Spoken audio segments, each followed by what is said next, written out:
Merhaba arkadaşlar. Bugün sizlere bu mini cüzdanların yapımını tüm detayları ile paylaşmak istiyorum. Örgüler detayları ile güzel detaylı çalışınca bu şekilde düzgün örgüler elde edebiliyoruz. Renk renk ördüm. Size de fikir olsun diye bu renkleri de sizinle paylaşmak istedim. Her renkte ayrı bir güzellik. Hadi şimdi başlayalım örmeye. Cüzdanımızı örmeye başlamadan önce kullandığım ipler hakkında da bilgi vermek istiyorum size. Orta kalınlıkta koton iplerle örüyorum. Renk renk örüyorum. Ve 3 milim tığ kullanıyorum. 3 milim tığ. Cüzdanımızın içinde astar kullandım. Poplin astar tercih ediyorum. Poplin kumaş gerekli bize. Elinizde farklı kumaşlar varsa onları da tercih edebilirsiniz. Çok kalın kumaş olmasın. Küçük olduğu için ince kumaşlar daha hoş duracaktır. Bir adet püskül yapımında ahşap boncuk kullandım. Buradaki boşluğun biraz büyükçe olmasına dikkat edelim ki rahatlıkla kullanabilelim. Ve fermuar gerekli bize. Fermuarı da çok soruyorsunuz bana arkadaşlar. Fermuar etek pantolon fermuarı diye satılıyor ve genellikle 18 santim uzunluğunda satılıyor. Bakın. Tam fermuar boyu 18 santim. Bu genişlikte fermuar bizim için yeterli olacaktır. Cüzdanımızın tam şöyle birebir ölçülerinde fermuarımızı almıyoruz. Bakın cüzdanımız 12 santim. 12 santim ölçüsünde olmasın fermuarımız. 2 santim sağda 2 santim solda toplamda 4 santim daha geniş alıyoruz fermuarımızı. Uzun olmasında herhangi bir sakınca yok. İstediğimiz gibi fermuarımızı kenarlardan kesip kullanabiliyoruz. Şimdi başlayalım örmeye. Cüzdanımız için 2 adet bu şekilde kare motif örüyoruz. Toplam 2 adet. Bir motifi ördüm. Diğer motifi de sizinle beraber örelim. Motifimizi örmeye orta kısımdan başlıyoruz. Sihirli halka ile başlıyorum. Sihirli halkayı ben böyle çift kat dolayarak yapıyorum. Tığımı geçirdim. Halkayı tuttum. İlmeğimi içinden çıkartıyorum. 3 zincir çekiyorum. İkili trabzan şeklinde devam ediyoruz. Zincirimle beraber toplam 4 adet ikili trabzan örüyoruz. İkinciyi ördüm.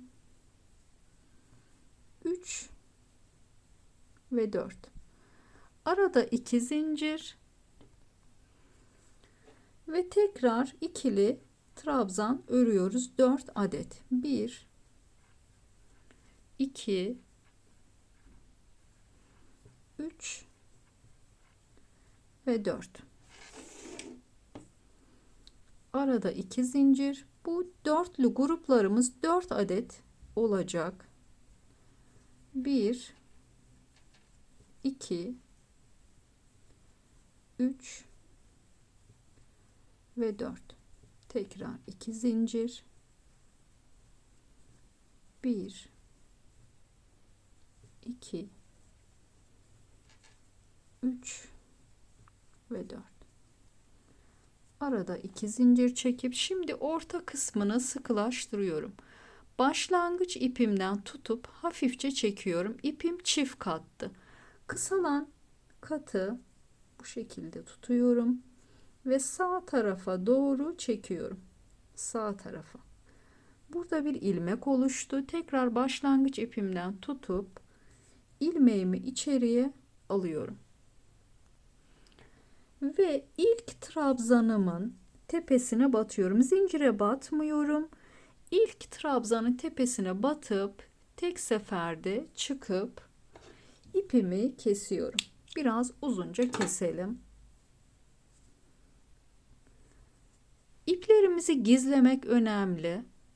İpinizi bu şekilde bırakmayın. Sonradan da gizlemekle uğraşmayın.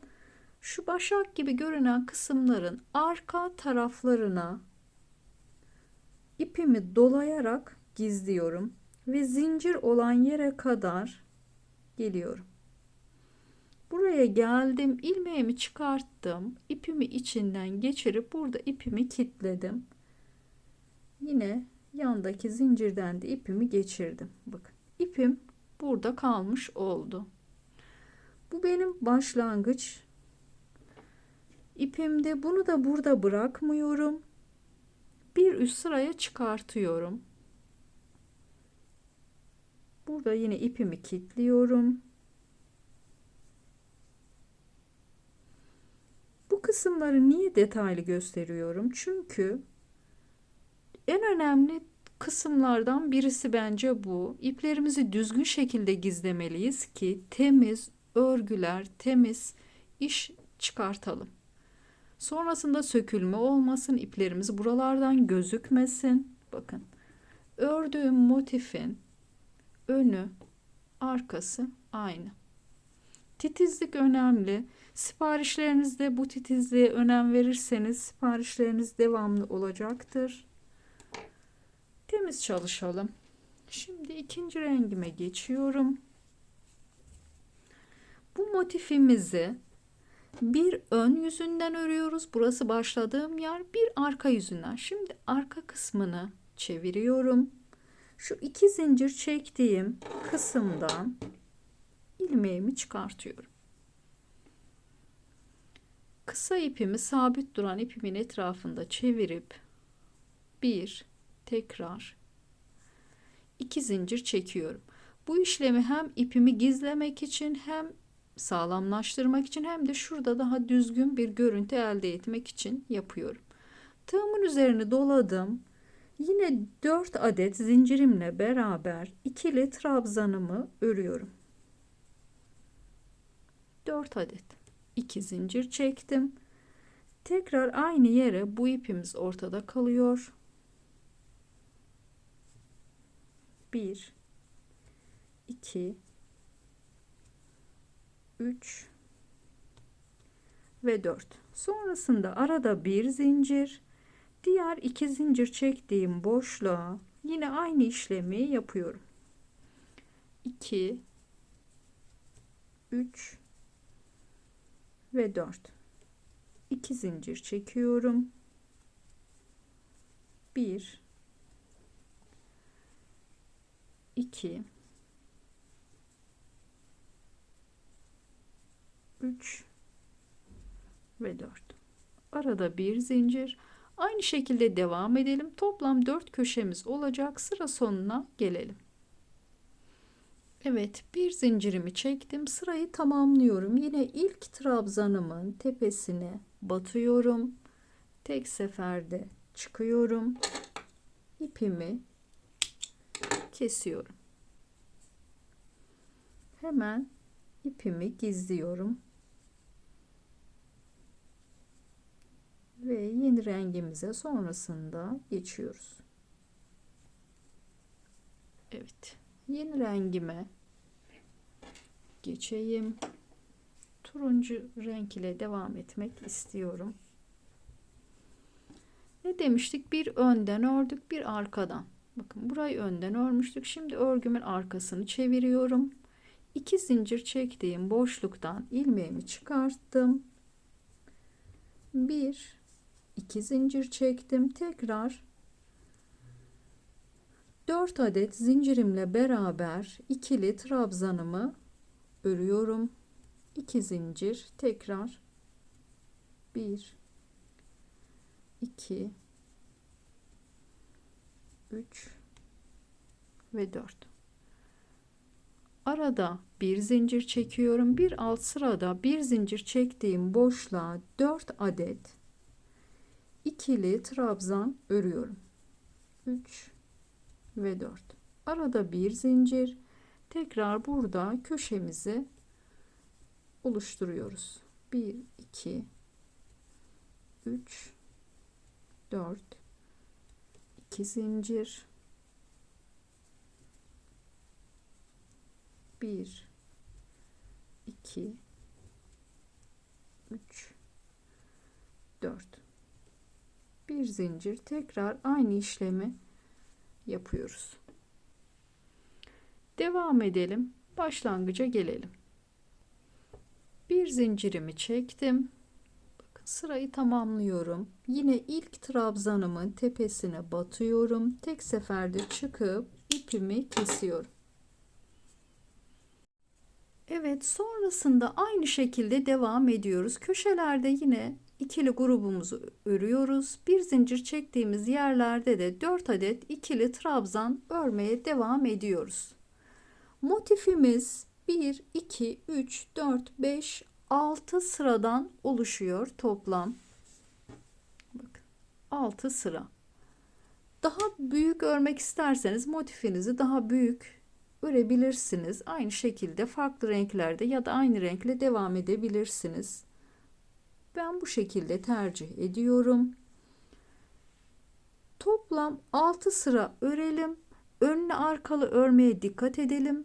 Neden önlü arkalı örüyorum bu arada? Motifim böyle tam kare dursun diye. Önlü arkalı örünce motif tam oturuyor. Zor gelirse tek yönlü de örebilirsiniz. Burada dikkat etmeniz gereken son 6. sırada arada bir zincir çekmedim. Bir zincir çekince böyle bir marullama oldu benim motifimde. Onun için son sırada bir zincir çekmeden devam ettim. Sizinkinde olmazsa bir zincir çekebilirsiniz. Çekmeyebilirsiniz. Tamamen elinize bağlı. Motifimizi bu şekilde örelim. Sonraki kısımlarında görüşelim. 6 sıra ördüm. Dediğim gibi son sırada bir zincir çekmedim aralarda. Köşelerde 2 zincirimi çektim. Aralarda çekmedim. Şimdi fermuar dikeceğim kısma 2 sıra sık iğne örüyorum. Tek kenarına son sıram ön yüz burasıydı. Yine arkasını çeviriyorum. Köşeden ilmeğimi çıkarttım. Etrafında döndürdüm. Bir zincirimi çektim. Tekrar aynı boşluğa bir sık iğne ve ikili trabzanlarımın tepelerine birer adet sık iğne batarak devam ediyorum örmeye. Siz eğer aralarda bir zincir çekmişseniz böyle ara boşluğa da batın. Çekmediğim için ben sadece trabzanların tepelerine batarak devam ediyorum. Devam edelim. 2 zincir çektiğim köşeye kadar geleyim.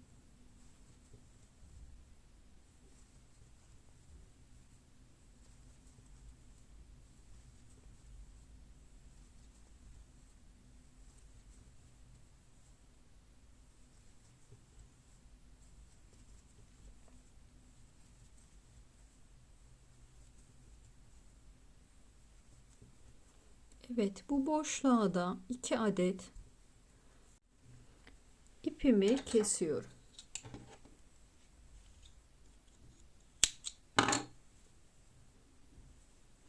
Tekrar aynı yönde bir sıra daha örüyorum. İlk sık iğnemin tepesine batıyorum. İlmeğimi çıkarttım. Bir zincirimi çektim. Tekrar aynı yere bir adet sık iğne örüyorum ve sık iğnelerimin tepelerine yine birer adet batıyorum. İpimi de böyle içten gizlemiş oluyorum.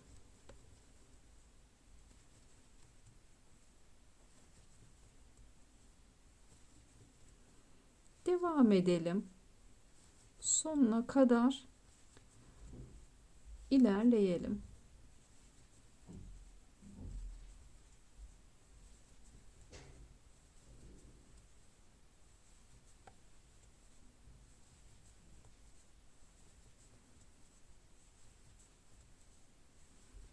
Sona doğru yaklaşınca bakın şu ipi de böyle araya alıyorum. Üzerine sık iğnemi örüyorum.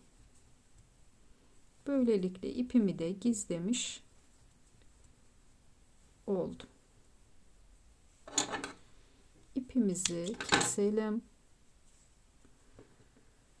Bu sonuncu ipimi iğne ile gizleyeyim.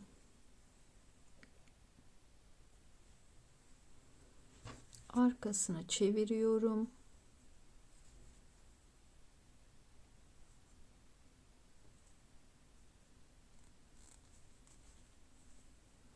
Evet. Şimdi iplerimi tam kökünden makasımla kesiyorum. Düzgün gizlediğim için. Hem öndekileri hem şöyle arkasındakini keselim. Sonrasında astar kısmına geçelim. İplerimi temizledim. Motifimin genişliğini de ölçeyim. 11 santim genişliğinde oldu motifim.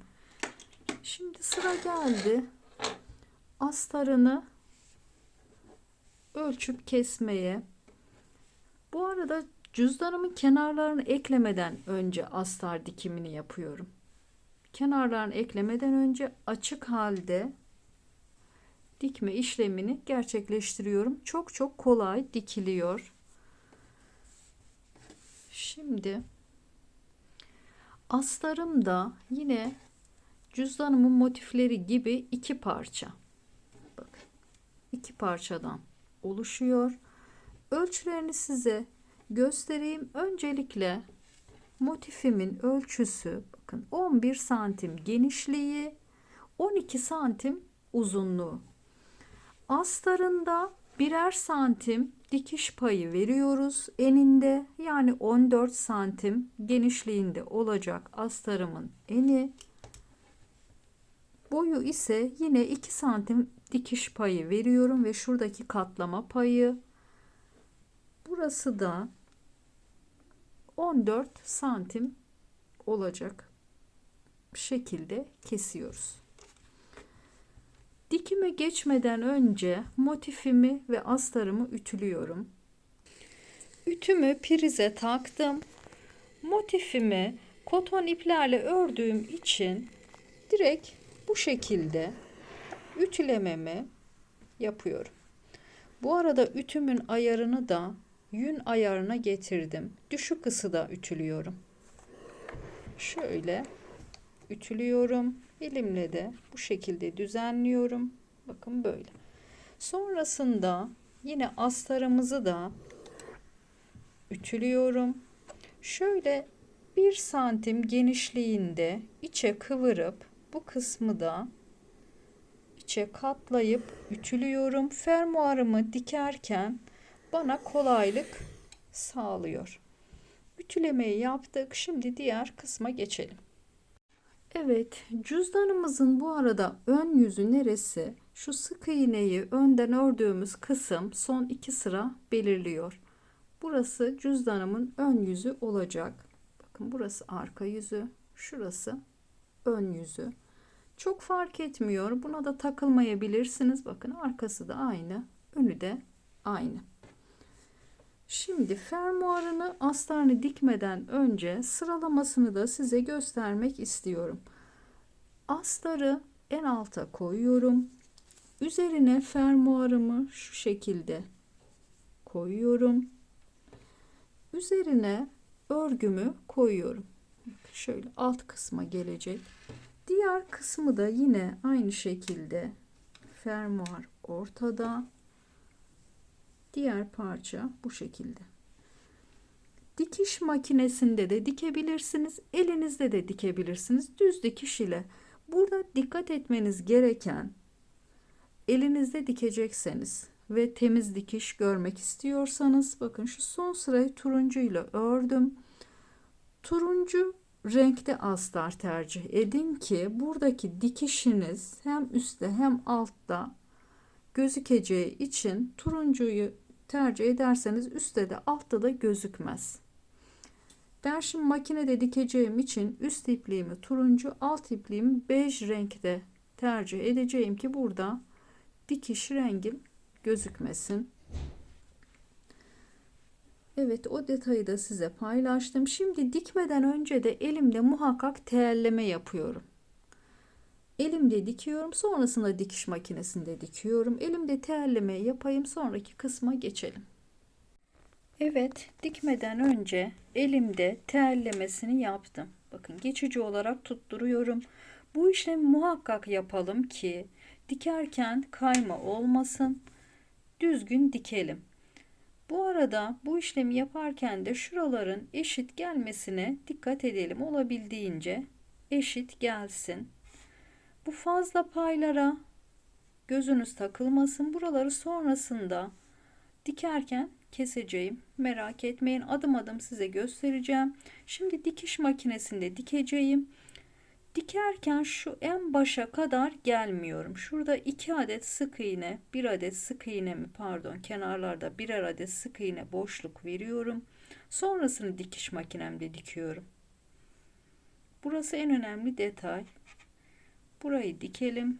Burayı da dikelim. Sonraki kısımda görüşelim.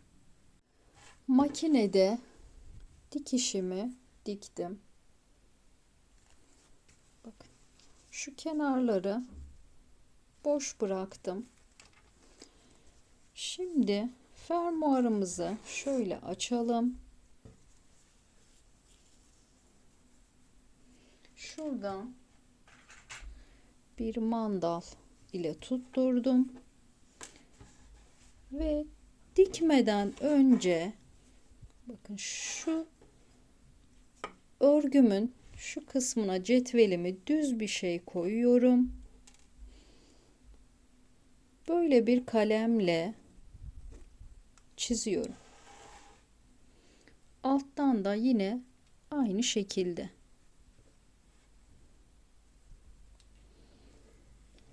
Bu kalemin bu arada ütü ile uçan kalem.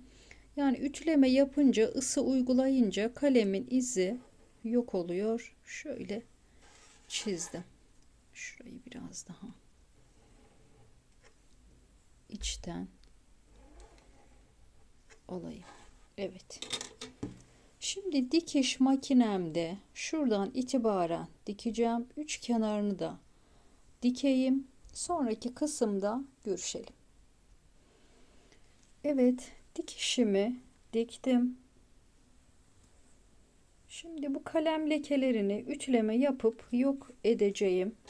Bakın, kullandığım kalem şöyle bir kalemdi. Çok kullanışlı bir kalem. Devamlı dikiş yapıyorsanız bu kalemlerden edinmenizi tavsiye ederim.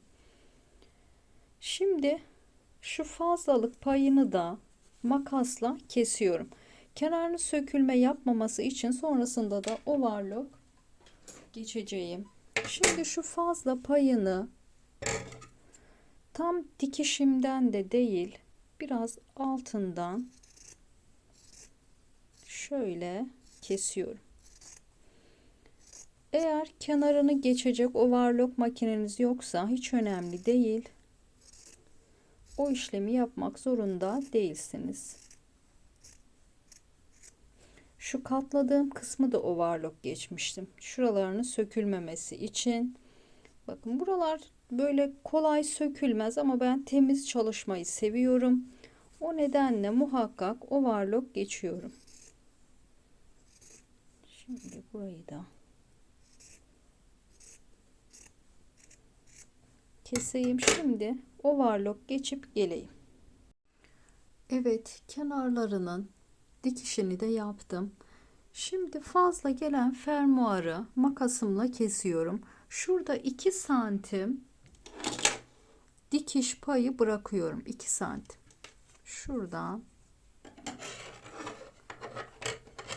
makasımla direkt kestim. Diğer tarafı da yine aynı şekilde şöyle kesiyoruz.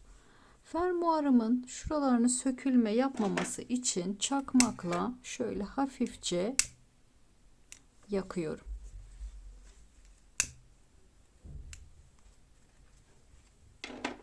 Yeterli. Şimdi Cüzdanımızın kenarını ekleyelim. Bu fazla paylar şöyle içeride kalacak şekilde eklemeye geçelim. Şu son sık iğneme batıyorum. Arkadakine de yine aynı şekilde ipimi elime aldım. Etrafında döndürdüm. Bir zincir çektim. Tekrar aynı yere bir adet sık iğne ördüm. Sonrasında 2 sıra sık iğne örmüştük. Tam orta kısmına hem arkaya hem öne batıyorum. Şimdi şu boşluğa, sonrasında da trabzanların tepelerine karşılıklı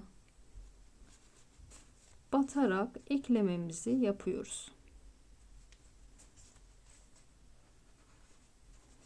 Sık iğne ile.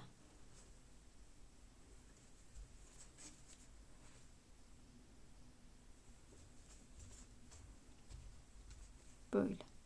Karşılıklı batalım. Şu köşeye gelelim. Köşeye geldim. Bu boşluğa 3 adet sık iğne örüyorum. Aynı boşluğa. Sonrasında yine sık iğne ile ekliyoruz. Aynı şekilde devam edelim. 3 kenarını da ekleyelim. Evet, sonuna geldim. Şöyle şuraya da yine şu başlangıçta yaptığımız gibi aynı noktalara batıyoruz ve ilk sık iğnemize ve arkadakine de batıyorum ve ipimi kesiyorum.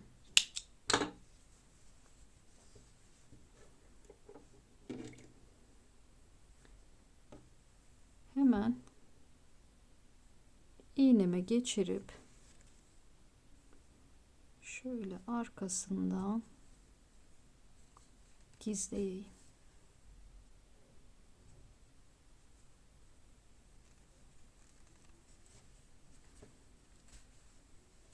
Evet, iplerimizi keselim. Şöyle elimizle bir cüzdanımızı gerdirelim. Fermuarımızı açalım.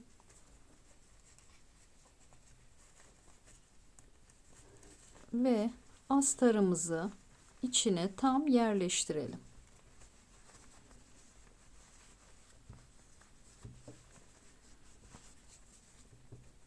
Evet, bakın. Şimdi fermuarın ucuna şuradaki gibi bir adet püskül örmek istiyorum. Tabii ki yapmayabilirsiniz. Sadece boncuk takabilirsiniz. Boş bırakabilirsiniz. Tercih size kalmış. Başlangıç ipimi biraz uzunca bırakıyorum. 18 zincir çekiyorum. 2, 3, 4, 5, 6, 7, 8, 9, 10, 11, 12, 13, 14, 15, 16, 17, 18. Sonra yine ipimi biraz uzunca bırakıp kesiyorum. Bunu fermuarımın başlığından geçiriyorum. Tam ortaya getirip iki ucuna düğüm atıyorum. Boşta kalan iplerimi düğümlüyorum. Yani şu zinciri değil. Tekrar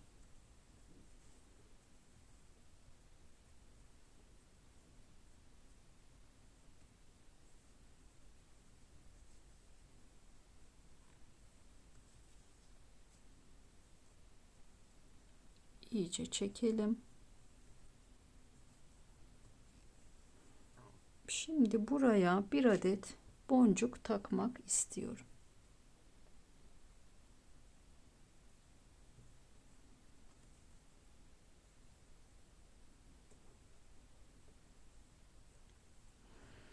Evet, ahşap beyaz boncuğumu aldım. Zincirime kadar çıkartıyorum. Şimdi buraya şu 3 parmağıma ipimi aldım. Şöyle sarıyorum. Toplam 35 kez sarıyorum. 3, 4, 5, 6, 7. Evet. Şimdi çıkarttım. Burayı kestim. Tam ortadan da kesiyorum. elimle şöyle bir düzelteyim. Sonrasında şu ucuna takalım. Ortaya tam ortalıyorum. Buraya da düğüm atıyorum. Düğümüm de yine tam orta kısma gelsin. Şöyle bunları da ortalayalım. Evet, iyice çekelim. Bir düğüm daha. İçinden 2 kere geçip düğümü attım. Tekrar. Bunlar önemli detaylar. Detaylı anlatıyorum ki aynı şekilde yapın diye. Püskül deyip geçmeyin. Şöyle elimizde de düzeltelim. Şimdi şu kısmını bağlayalım. Bağlamak için de yine uzunca bir ip kestim. Burada düğümü sevmediğim için bakın bir ucunu yukarıda bıraktım. Sonrasında şöyle parmağım, pardon, tekrar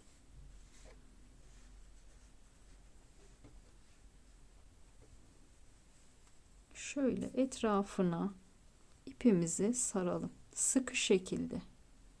Bu ipimiz burada. Toplam 10 kere saralım.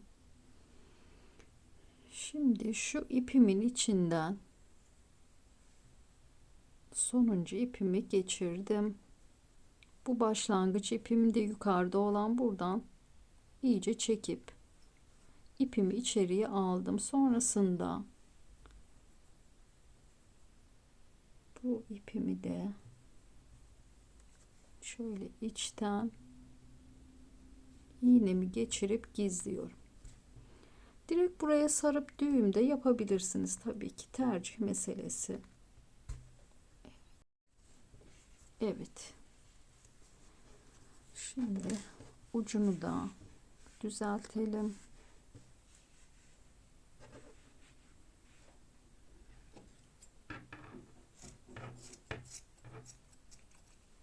Evet. Tamamdır. Evet, cüzdanımızı bitirdik. Önü arkası böyle oldu. Takıldığınız yer olursa muhakkak yorumlarda belirtin.